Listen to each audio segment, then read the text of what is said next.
as we prepare to see more showers and storms. We're on your side with how much rain we're expecting tomorrow and if it will be a total washout.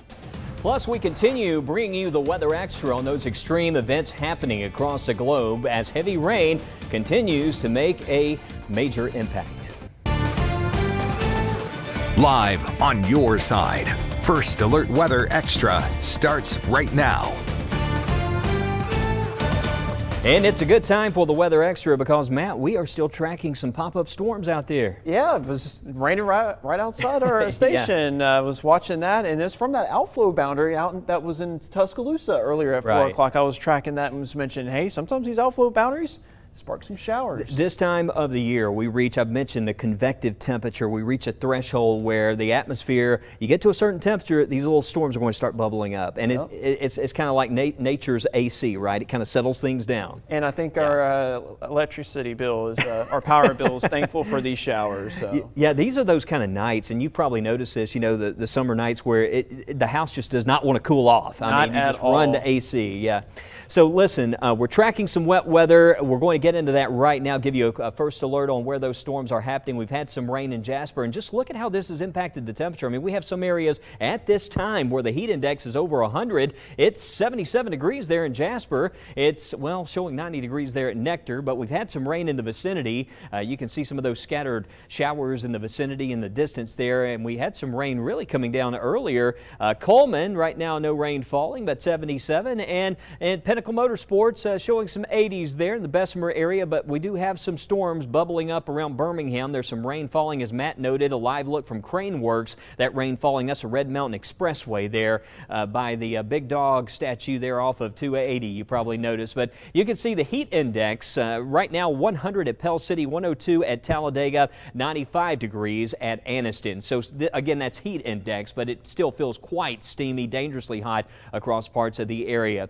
But it's fascinating. You look at the big temperature fluctuations across the state, and when you look at the rain coverage pattern, these storms don't last long. As soon as it cools off, they fall apart. So where these storms bubble up, they won't last long. So you might have a brief delay if you are about to walk out, run an errand. If you just wait it out, these should pass on through. Right now around Brookside, we do have a storm. Adamsville, a possibility of lightning. Around Center Point, these little cells going up. And I say lightning threat, even though you can see the count has dropped off at the top of the screen over the past 15 minutes.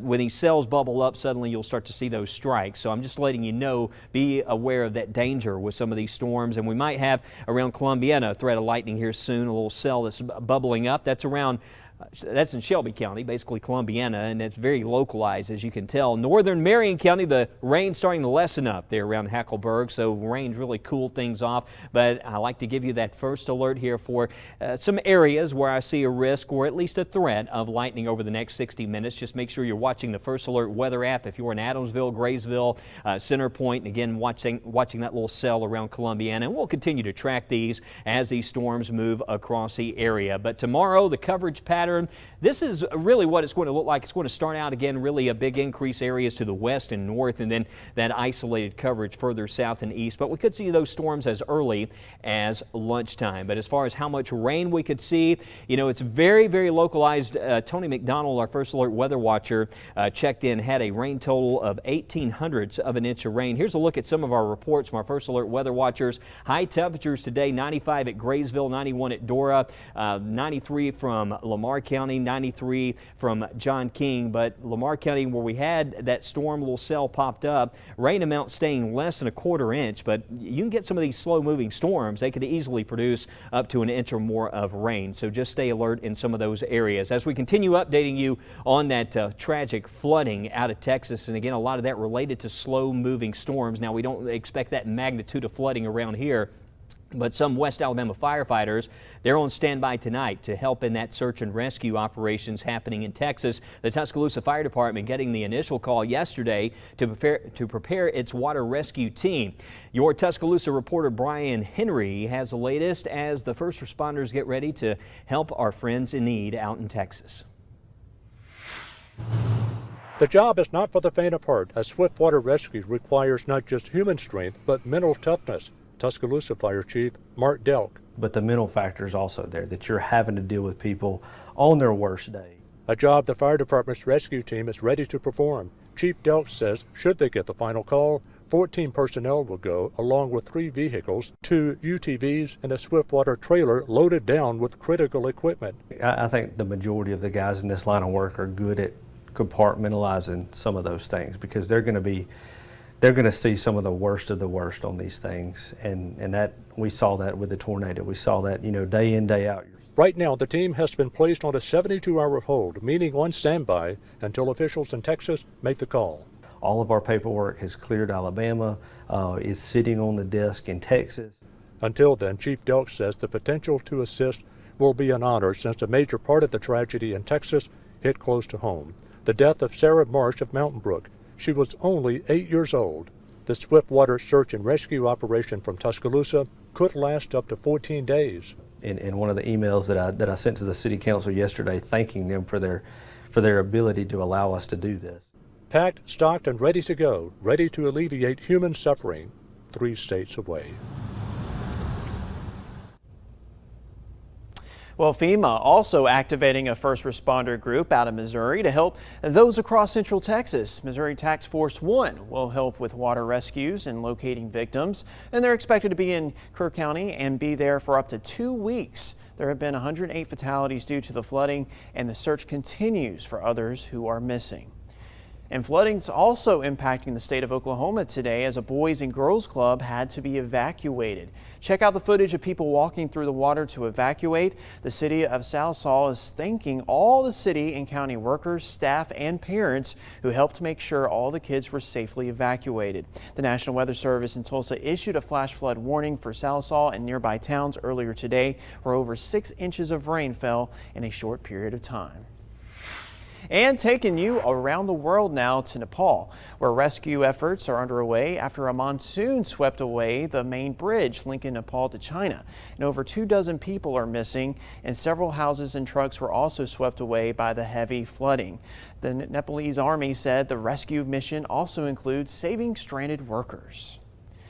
And in France, officials are urging people that live near Marseille Airport to stay inside and off of the roads as crews battle a wildfire. The fire already burning more than 1,700 acres after starting earlier today, and 2 major highways were shut down to traffic, and the Marseille Airport closed their runway. Strong winds and several weeks of heat waves helped increase the risk of wildfires across southern France. Well, still ahead, we continue to talk about the warm days ahead as we get into the thick of the dog days of summer. And we're going to bring you tips on keeping asthma at bay during those hot days. We'll be right back.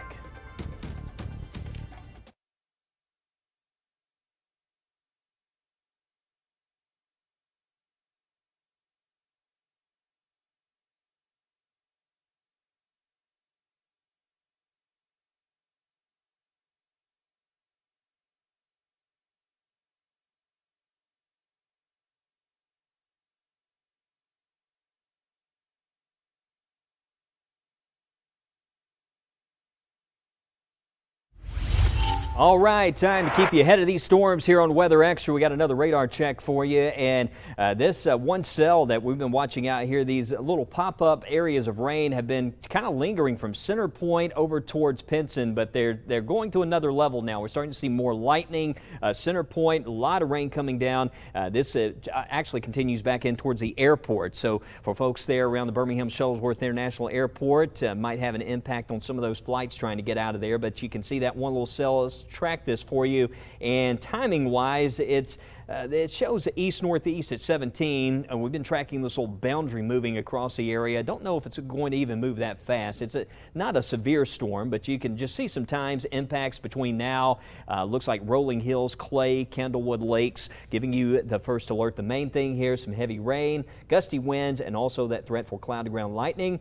Brookside, Adamsville, Graysville getting some rain. There's Minor High School, and we get down in towards Heflin and Forestdale Boulevard, Forestdale area. This is just to the north north of us. There's Colberg and Asipco. So basically very, very isolated rain, but starting to impact Birmingham, and now it looks like around Chelsea, that little storm I was telling you about around Columbiana, this is going to be moving towards Westover at 7:06. So Chelsea to Westover, giving you the first alert. Little storm is riding right along Oak Mountain there, and Double Oak Mountain is going to be tracking in towards Westover and Chelsea. So tracking storms at the moment. It was a hot day out there, but it's also a day recognized as 99% Day. Yeah, today at what we call Universal Time, 11:15 Universal Time, which is 6:15 local time, 99% of the world's population received some form of light. Well, we say sunlight, but it was considered twilight and sunshine, but it's one of the, I guess as far as population-wise, one of the brightest days on the face of the earth, and this happens every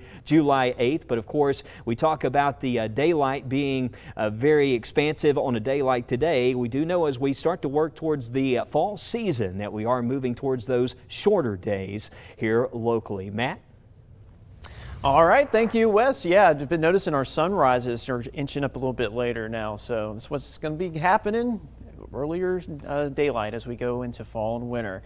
Hey, we are talking about the heat. Today we've had some spots hitting the triple digits when you factor in the humidity. Tomorrow will be hot as well until we get some storms to help cool things down. Tomorrow may feel like it's near 99 in Birmingham, could feel like it's 100 in Alabaster, 98 is what it could feel like in Tuscaloosa. So what's the heat going to feel like over the next 5 days? Well, the good news, we'll see more clouds and perhaps a better chance for rain and storm coverage as we go into your Thursday and Friday. So while tomorrow could feel like it's near the triple digits, it's only going to feel like it's in the mid-90s Thursday and Friday, and that's with actual high temperatures probably staying in the upper 80s. But as those storm chances back off a little bit, by early next week could start to feel like it's near the triple digits once again. So we'll be watching that for you over the next several days.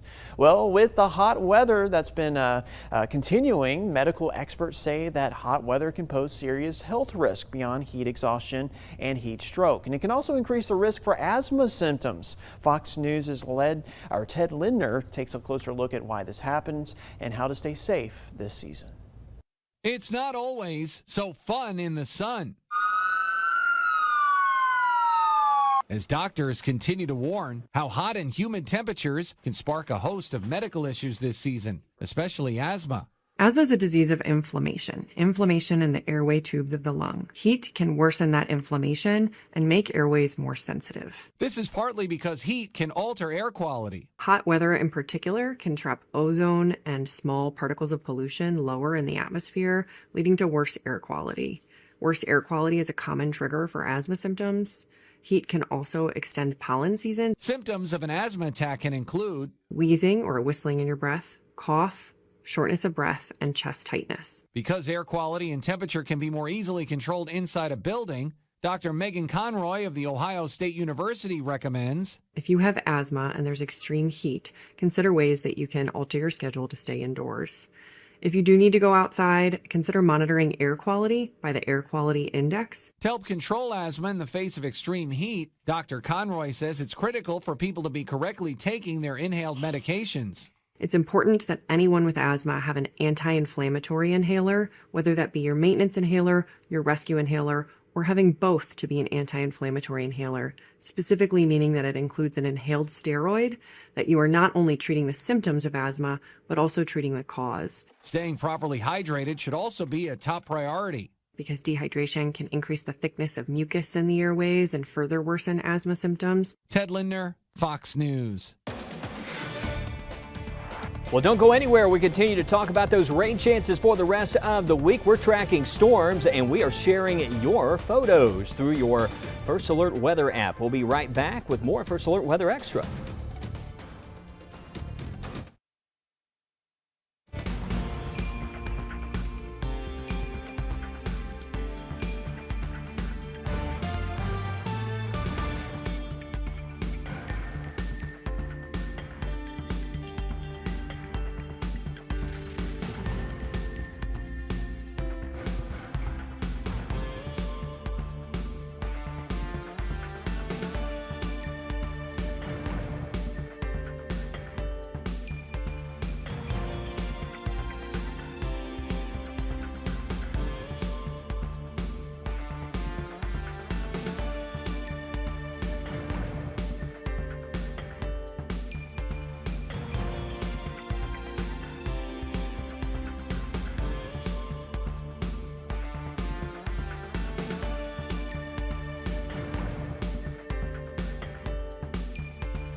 And welcome back into Weather Extra. I was just talking with Matt about it. It's impressive. These little pop-up showers, they knock the temperature down, they fall apart. They're not lasting long at all. So if it's the thunder's rolling where you are, just wait it out. It won't last too long, although we have seen some rain hanging on across northwest areas for a couple of hours. I'm watching, there are some intense storms over in North Mississippi. You can see there quite a bit of lightning with those, but the ones that we're seeing back in towards Haleyville, those have weakened greatly. I'm watching it around Birmingham right now, really coming down. This rain, you know, with these slow moving cells, the concern is locally heavy rain, some localized flooding. We'll have to watch out around Center Point as this heavy rain continues to fall. But once it cools off, we should see this start to sort of diminish and dwindle away. Over towards Trussville, though, see how we have a lightning strike here, how that is displaced from the precipitation. A lot of times when you get these storms like this, very tall thunderstorms, you can actually have these lightning bolts that begin in the upper reaches of the storm, and you get those what we call bolts from the blue. So if the sun's shining where you are, you get an alert on your phone and it's a lightning alert, could be some lightning in the vicinity. That's what's so dangerous about the summertime, because it's hard to really see the lightning, right, when you have some sunshine out there in these nearby thunderstorms. But Eagle Ridge to Center Point, back in towards the airport, it really coming down. But this is North Birmingham in here. There's the city of Birmingham, the downtown area, and you can see North Birmingham back in towards Fultondale, and from basically Fultondale to Forestdale and areas to the north and east there, picking up that heavy rain. So a lot of wet weather happening there, and the storms have been popping up along a boundary that's been drifting from west to east across Shelby County. So likely what we're seeing here, if you're around Chelsea and back in towards Nelson, Columbiana, this is going to be, once this shower and storm happens, this is going to be moving more towards the Harpersville community and back in towards Alpine Bay. Perhaps Pell City later on could have some rumbles of thunder. But again, things are progressing along there with those cells over Shelby County. But tonight by 9 o'clock, things settle down, and then tomorrow looks like another day we heat up quickly. Tomorrow morning by 10 o'clock today, I looked, it was heat index was in the 90s, and I think by 10 a.m. tomorrow, heat index already in the 90s. So be ready for that. It's going to be, you're going to have to get out there really early to beat some of that heat tomorrow. Afternoon storms, though, most likely during the afternoon, so let's watch it. It's just a scattered coverage tomorrow, starting out especially, I think, West Alabama. We'll see the most likely coverage there early afternoon, but rain chances fluctuate some over the next few days. Just know now through the weekend, the main impacts midday into the afternoon. That's when we're going to be talking about those higher rain chances. Now, it's possible, we were discussing next week here, and as we go beyond the 7-day forecast, Matt, you and I were talking about next Tuesday and Wednesday, maybe a upper level ridge trying to build in again. If we get that set up, we could see those 90-degree temperatures turn more into 95, 96 degrees. So we'll need to watch that. Yeah, definitely, Wes. And just looking beyond that 7-day, we're looking at temperatures maybe trending just a few degrees above average across the East Coast and across the Southeast. And this is for July 16th through July 22nd. So I don't see anything too extreme at this point, but we'll just have to keep a close eye on it as we go towards the middle part of July. And then as we look at rainfall potential, it looks like odds are a little bit higher than average to see above average rainfall across the area. Not a surprise. July for us is typically one of our wettest months of this year, so it's something that we watch all the time. Keeping an eye on the tropics. It's very quiet over the next 7 to 10 days, but I will note some of the models, and I mean when I say some, there's not a lot of support for this, so don't tell everyone this is going to happen.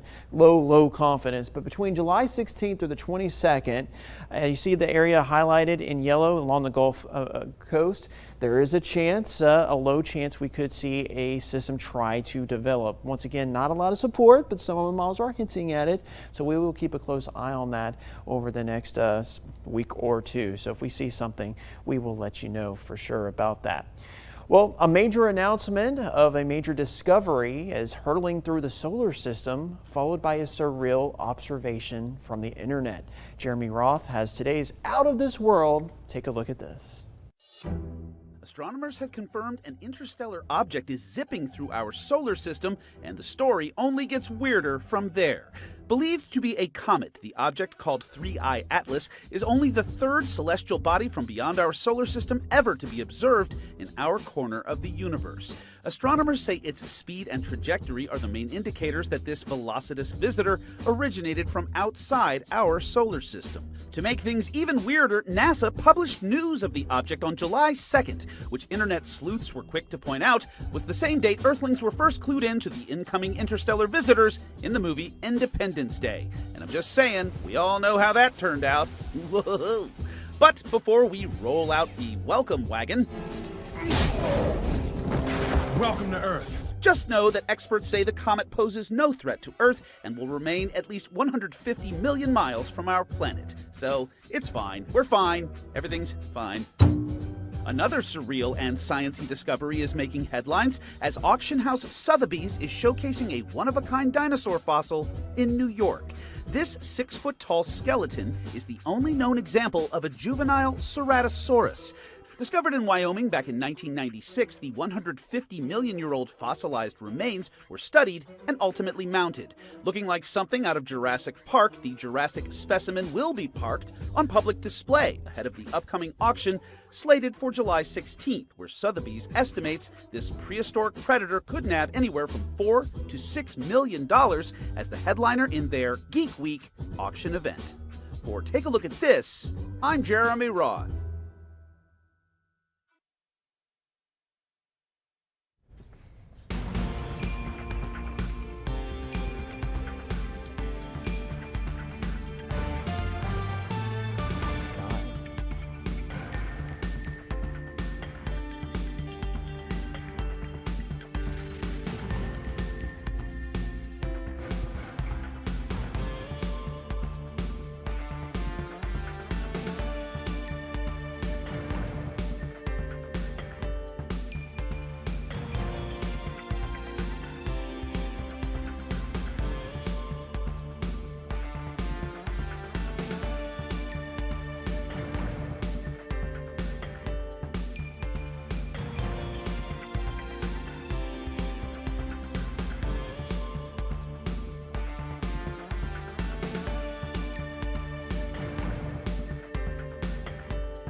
All right, here's one of our favorite segments, your photos. This is from Kevin Ragsdale showing the evening from Duncan Bridge. Gotta love those sunsets. We got Alicia Graham here with sunset over Smith Lake. I love a sunset over a body of water. Love those views out there. Brandon Lestill sharing this view over Oxford and lovely glow to the sky. He actually shared a view from, it was Rockford earlier today and said it was 90 degrees even before lunchtime. Wow. And this is Jay Markham, a rainbow in Northport. And Nancy Nichols sharing this sunrise in Glencoe. Love, love, love those weather photos. Keep sending those in and we'll share those. You can send those in just one click away on the First Alert Weather app, or you can either email those to us, but you can download the First Alert Weather app, scan the code. We've been talking a lot about that app this afternoon because one of those important alerts that you receive, you're working outdoors and you see on your mobile device, threat of lightning. So yep. Got to watch out for that. And right now, by the way, Matt, we do have storms really firing up. Birmingham points north to Chalkville. Looks like around Center Point, it's been raining quite a bit here for at least the past hour. Yeah, and we got to watch out for some street level flooding perhaps. Yeah. And also, like you said, clouded ground lightning is always an issue here. So when thunder roars, go indoors. Yeah, I think West Alabama, the rain earlier has kind of settled things down. East Alabama, though, Birmingham to Anniston, Gadsden, Talladega, Sylacauga, we're still in that window where we could see some storms this evening. So just stay weather alert, and we'll be talking more rain chances tonight. All right. Well, have a great evening, everyone. See you at 9 o'clock.